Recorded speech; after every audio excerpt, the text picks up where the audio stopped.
ఏంటమ్మా? ఏం లేదు, ఈ రోజు నేనే వంట చేయాలనుకుంటున్నాను. ఇది నీ ఇల్లు, నీ ఇష్టం. ఆ రోజు ఇంటికి వంట చేయడానికి రాలేదని గొడవ పెట్టాను. ఇప్పుడు వచ్చి నేనే చేస్తానని అడుగుతున్నాను. నా గురించి మీరేమనుకుంటున్నారు? నువ్వేమనుకోకపోతే ఒక మాట చెప్పనా? ఏమనుకోని చెప్పండి. నువ్వు మనిషి అంటే పెరిగావు, కానీ బుద్ధి పెరగలేదు. అలా మాట్లాడితే నా కోపం వస్తుంది. అయ్యో, నేనేమన్నానమ్మా? నువ్వు వెళ్ళి వంట పని చూసుకో. అక్క తమ్ముడు ఒకేలా ఉన్నారు.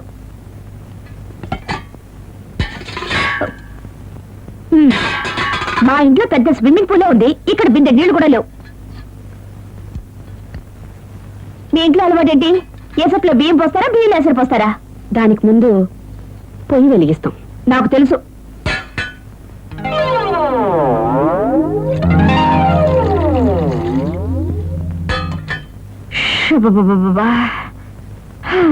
అబ్బా, ఒక ఏసీ కూడా లేదు. ఇంకొంచెం వెయ్యక. ముందు అది తిని చూడరా. ఎందుకు? నీ చేతులతో వంట చేస్తే అమృతం. అమృతం అక్క.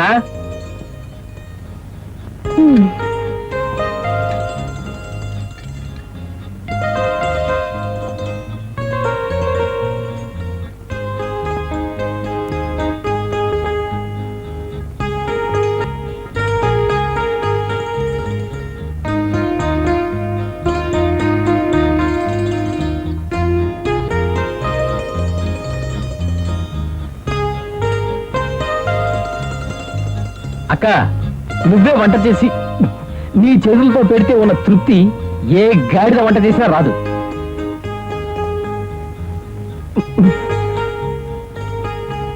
అక్క, పప్పు కూర అద్భుతం.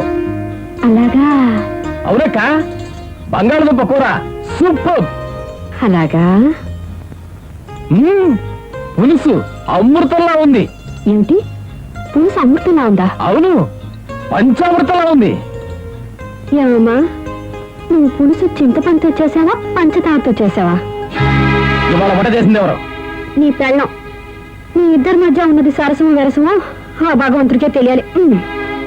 వంట అసహ్యంగా ఉన్నప్పుడే అనుకున్నాను వాళ్ళు దిద్దే వాళ్ళు ఎవరో వంట చేసి ఉంటారు.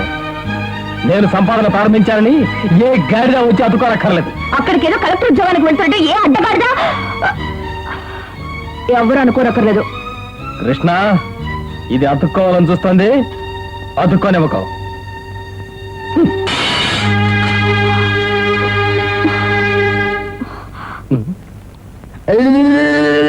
వంట చేసినంత మాత్రాన ఏ సోంబేరి మీద నాకు ప్రేమ అభిమానాలు పొంగుకొస్తున్నాయని ఎవరు అనుకోనక్కర్లేదు.